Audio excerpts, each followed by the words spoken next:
Assalamualaikum warahmatullahi wabarakatuh. Saya Anissa Safira dari Program Studi Pendidikan Bahasa Indonesia. Di sini saya akan menjelaskan tentang manajemen tenaga pendidik dan kependidikan. Baiklah, langsung saja di sini saya akan menjelaskan tentang definisi manajemen tenaga pendidik dan kependidikan. Definisi tenaga pendidik dan tenaga kependidikan menurut Undang-Undang Sisdiknas Pasal 1 Ayat 5 dan 6. Ayat 5 menyatakan tenaga kependidikan adalah anggota masyarakat yang mengabdikan diri dan diangkat untuk menunjang penyelenggaraan pendidikan. Sedangkan ayat 6 menyatakan pendidik adalah tenaga kependidikan yang berkualifikasi sebagai guru, dosen, konselor, pamong belajar, widyaswara, tutor, instruktur, fasilitator, dan sebutan lain yang sesuai dengan kekhususan serta berpartisipasi dalam penyelenggaraan pendidikan. Definisi lain, manajemen tenaga pendidik dan kependidikan disebut juga personalia pendidikan, yaitu semua tenaga kependidikan yang berada dan bekerja pada suatu sekolah. Baik, saya akan menjelaskan tentang personalia pendidikan. Menurut Sultan Masyud, yang dimaksud manajemen personalia pendidikan di sekolah yaitu segenap proses penyiapan, penataan, pembinaan, pemenangan, evaluasi, sampai dengan pemutusan hubungan kerja dengan seluruh tenaga kependidikan di sekolah secara efektif dan efisien sehingga dapat menunjang kelancaran pelaksanaan proses belajar mengajar di sekolah. Adapun manajemen tenaga kependidikan guru dan personel mencakup 7 komponen, yaitu yang pertama ada perencanaan pegawai. Nah, dalam suatu lembaga pendidikan harus membuat perencanaan pegawai untuk memenuhi kebutuhan suatu lembaga pendidikan. Perencanaan bermanfaat untuk mengantisipasi terjadi kesalahan dalam penerimaan pegawai dan beban kerja ke depannya.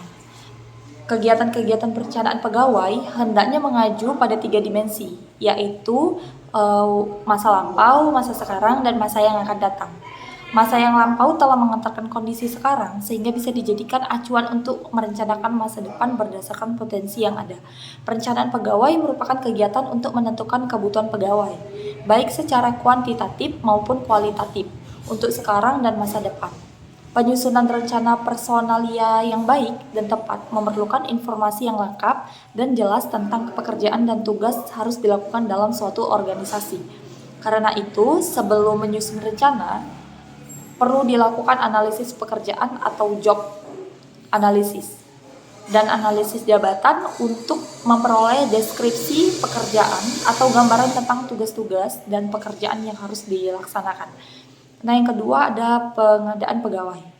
Setelah perencanaan tentang pegawai, berikut adalah rekrutmen atau pengadaan pegawai yang memiliki beberapa tujuan. Gorton sebagaimana dikutip Ibrahim Bafadal dalam Mujamil Qomar menjelaskan tujuan rekrutmen atau pengadaan pegawai adalah menyediakan calon pegawai yang betul-betul baik dan paling memenuhi kualifikasi untuk sebuah posisi. Nah, yang ketiga ada pembinaan dan pengembangan pegawai. Pembinaan hendaknya dilakukan dan berorientasi pada pencapaian standar minimal, yaitu diarahkan untuk dapat melakukan pekerjaan atau tugas sebaik mungkin dan menghindari pelanggaran, sementara pengembangan lebih berorientasi pada pengembangan karir. Para pegawai termasuk upaya manajer untuk memfasilitasi mereka supaya bisa mencapai jabatan atau status yang lebih tinggi lagi.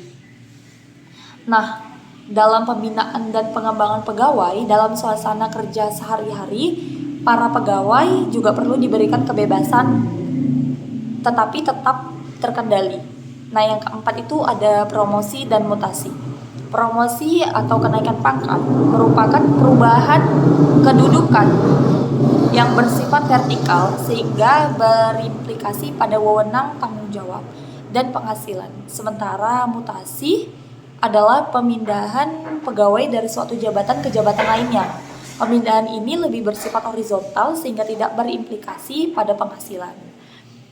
Promosi bisa dilakukan dengan beberapa syarat, seperti prestasi.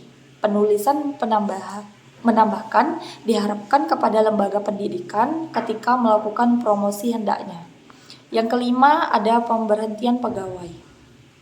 Ada batas tertentu bagi pegawai sehingga suatu ketika harus diberhentikan. Bagi pegawai negeri sipil ada aturan tertentu.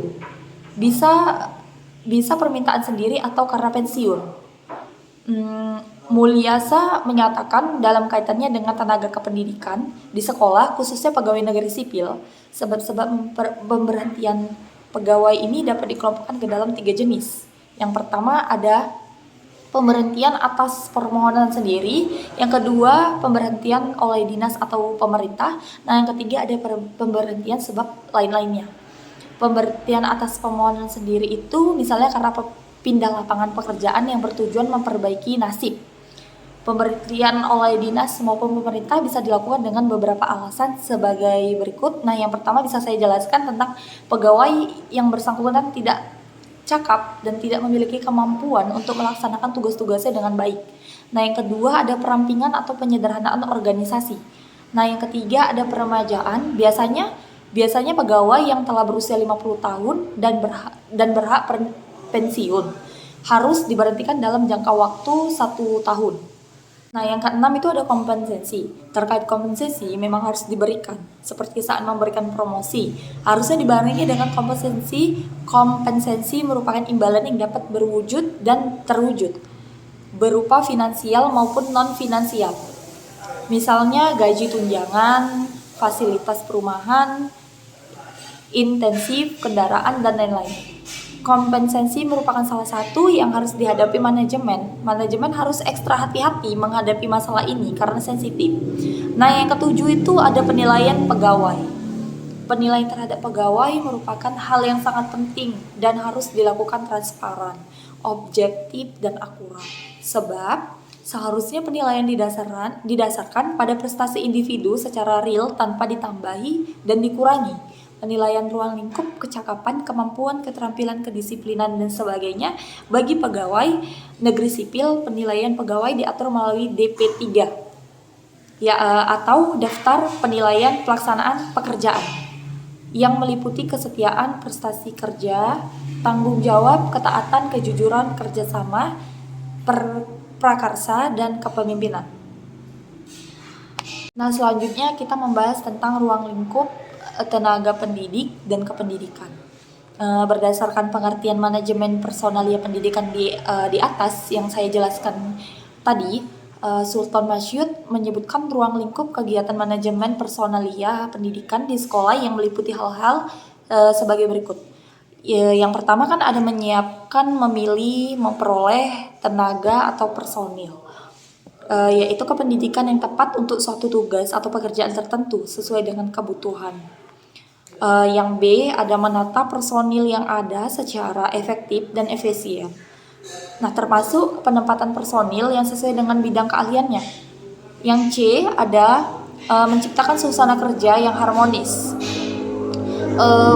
yaitu kita bergairah kerja, aman serta nyaman, sehingga membuat semua personil sekolah merasa betah atau kerasaan di sekolah.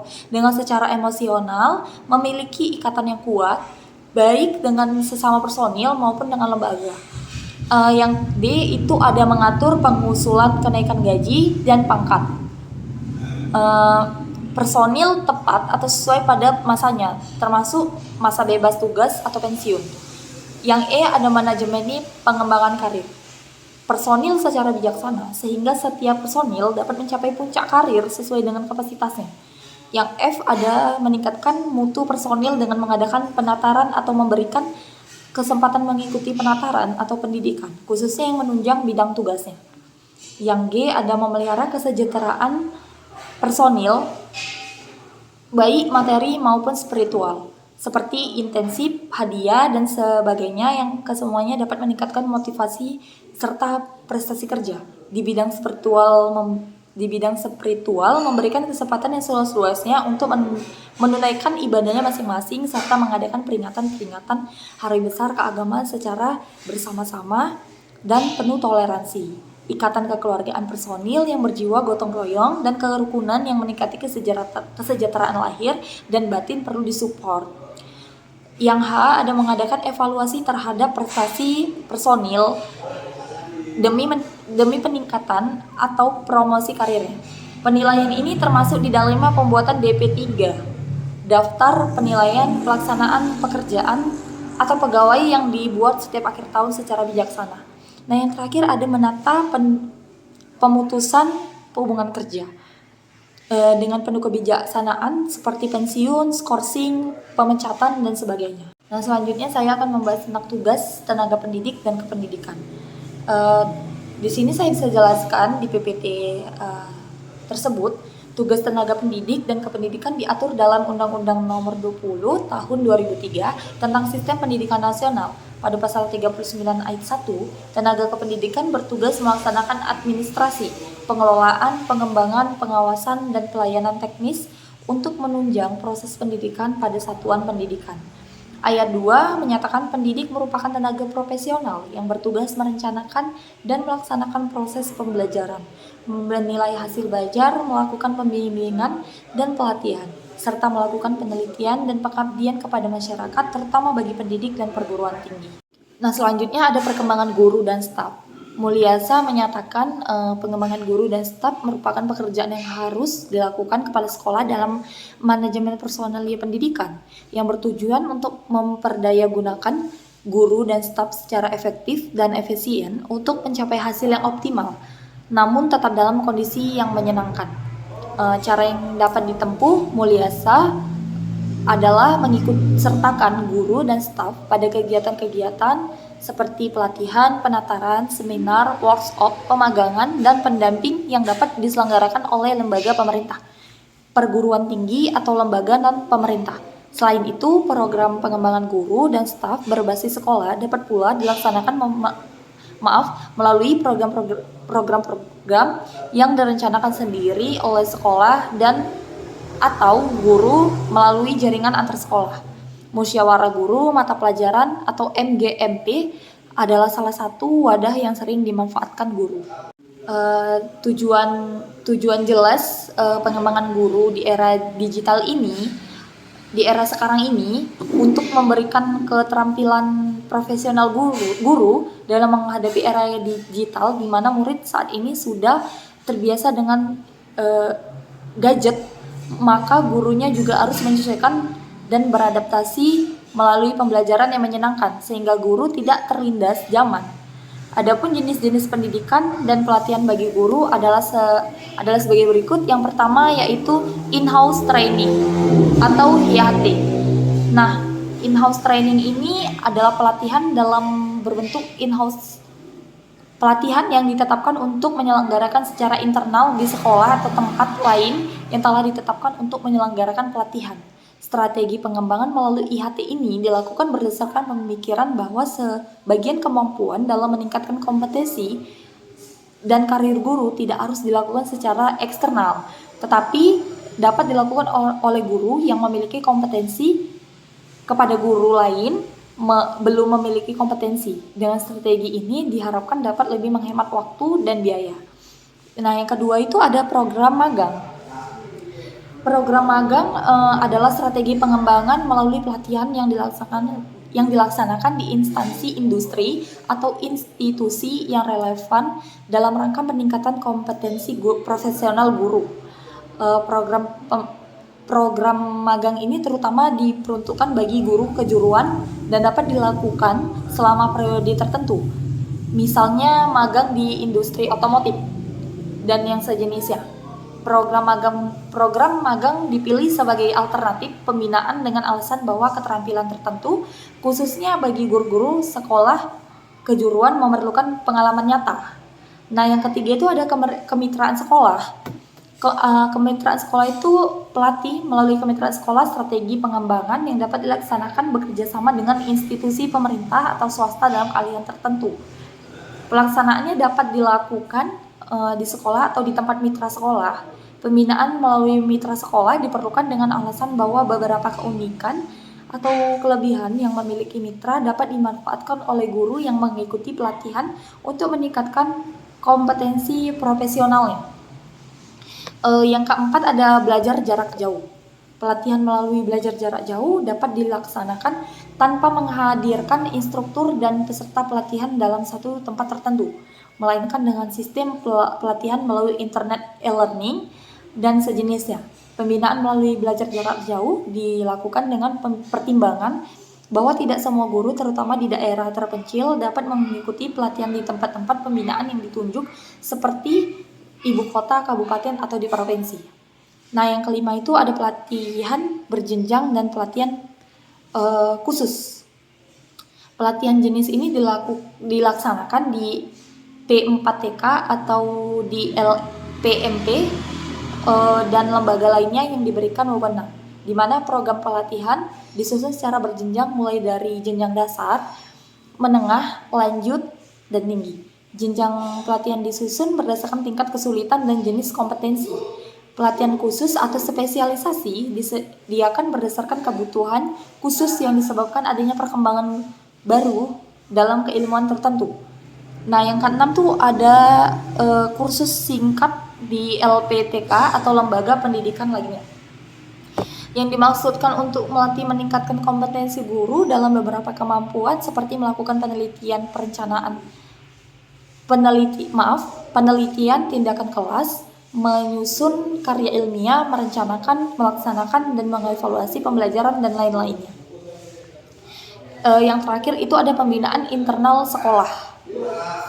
Pembinaan internal ini dilaksanakan oleh kepala sekolah dan guru-guru yang memiliki kewenang membina melalui rapat dinas, rotasi, tugas, dan sebagainya. Di sini saya akan menjelaskan tentang definisi manajemen tenaga pendidik dan kependidikan menurut 3 ahli. Yang pertama itu saya ambil menurut Mulyasah 2013. Manajemen tenaga pendidik dan kependidikan adalah segala aktivitas yang berkaitan dengan perencanaan, pengorganisasian, pengarahan, dan pengendalian terhadap pengadaan, pengembangan, kompensasi, integrasi, pemeliharaan, dan pemutusan hubungan kerja dengan maksud untuk membantu mencapai tujuan pendidikan. Nah, yang kedua itu menurut Sagala 2013. Manajemen tenaga pendidik dan kependidikan adalah keseluruhan proses pengelolaan tenaga kependidikan yang meliputi perencanaan, pengadaan, pembinaan, dan pengembangan, promosi dan mutasi, pemberhentian, kompensasi, dan penilaian kerja. Yang ketiga itu ada menurut Sudarwan Danim 2012. Manajemen tenaga pendidik dan kependidikan adalah serangkaian aktivitas merencanakan, mengorganisasikan, mengarahkan, mengawasi, dan mengevaluasi tenaga kependidikan untuk mencapai tujuan pendidikan.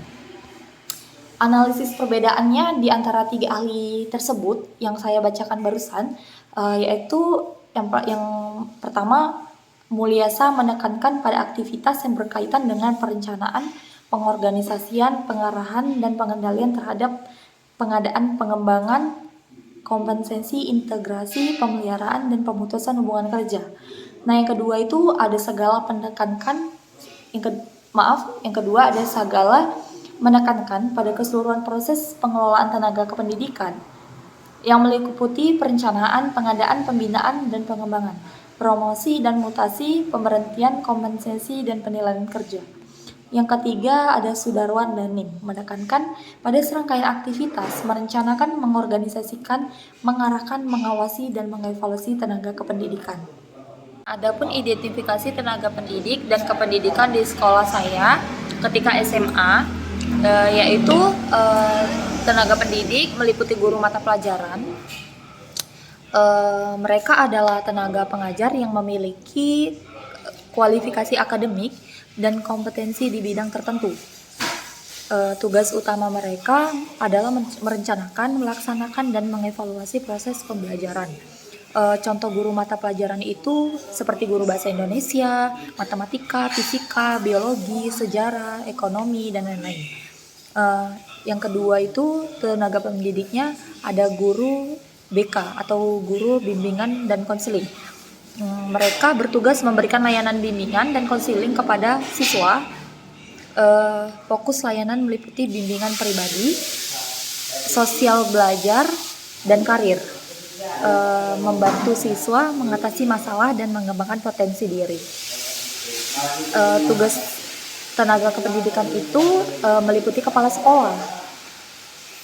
Sebagai pemimpin sekolah, kepala sekolah bertanggung jawab atas pengelolaan dari pengembangan sekolah secara keseluruhan. Tugas utama kepala sekolah itu meliputi perencanaan, pengorganisasian, pengawasan, dan evaluasi program sekolah. Memimpin dan mengkoordinasikan seluruh komponen sekolah.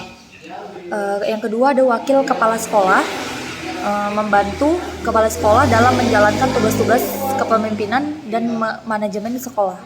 Biasanya terdiri dari wakil kepala sekolah, bidang kurikulum, kesiswaan, sarana prasarana, dan hubungan masyarakat. Yang ketiga itu ada staf tata usaha, bertugas dalam bidang administrasi, keuangan, dan layanan umum di sekolah. Contohnya tugas pengelolaan data siswa, kepegawaian, keuangan, dan layanan informasi. Yang keempat itu ada pustakawan, bertugas mengelola dan mengembangkan perpustakaan sekolah, meliputi pengadaan, pengelolaan, dan pelayanan bahan pustaka.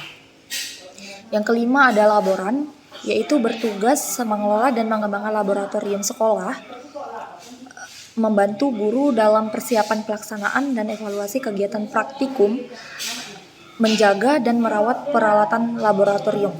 Yang keenam itu ada penjaga sekolah, bertugas menjaga keamanan dan kebersihan lingkungan sekolah, memastikan sekolah dalam kondisi aman dan bersih, dan membantu dalam kegiatan-kegiatan sekolah. Nah, yang ketiga itu ada pengembangan guru dan staf yang baik. Yang pertama itu ada peningkatan kompetensi. Ada 3 turunan atau 3 contoh, yaitu yang pertama mengikut sertakan guru dan staf dalam pelatihan, workshop, atau seminar yang sesuai dengan bidang tugasnya. Yang kedua, memberikan kesempatan untuk melanjutkan pendidikan ke jenjang yang lebih tinggi. Yang ketiga, ada mendorong guru dan staf untuk melakukan penelitian, menulis karya ilmiah, atau mengembangkan inovasi. Nah, yang kedua ada pengembangan karir. Turunannya itu menyusun rencana pengembangan karir yang jelas dan transparan bagi guru dan staf. Yang kedua ada memberikan kesempatan promosi atau rotasi jabatan yang adil dan sesuai dengan kompetensi. Yang ketiga ada menerapkan sistem penelitian kinerja yang objektif dan berkeseimbangan. Nah, yang ketiga itu ada pembinaan dan motivasi. Turunannya itu memberikan bimbingan, arahan, dan umpan balik secara berkala kepada guru dan staf, menciptakan lingkungan kerja yang kondusif, nyaman, dan mendukung kreativitas. Turunan kedua itu ada memberikan penghargaan dan apresiasi atas prestasi dan kontribusi guru dan staf. Nah, yang keempat itu kesejahteraan. Turunannya itu ada 3 contoh. Yang pertama menjamin kesejahteraan guru dan staf melalui sistem remunerasi yang adil dan kompetitif. Yang kedua itu menyediakan fasilitas dan tunjangan yang memadai seperti asuransi kesehatan, tunjangan hari raya, dan lain-lain. Ketiga, yang terakhir, memperhatikan kebutuhan dan kepuasan kerja guru dan staf. Contoh-contoh pengembangan guru dan staf yang baik itu ada 5. Yang pertama ada mengirimkan guru untuk mengikuti pelatihan pengembangan kurikulum berbasis teknologi. Yang kedua ada memberikan beasiswa bagi staf administrasi untuk melanjutkan studi S2 di bidang manajemen pendidikan. Yang ketiga ada menerapkan sistem rotasi jabatan bagi guru sehingga mereka dapat memperoleh pengalaman belajar di berbagai kelas dan mata pelajaran. Yang keempat itu ada memberikan penghargaan guru teladan dan staf berprestasi setiap tahun untuk memotivasi kinerja. Yang kelima itu ada menyediakan fasilitas olahraga dan reaksi bagi guru dan staf untuk menjaga kesehatan dan kesejahteraan.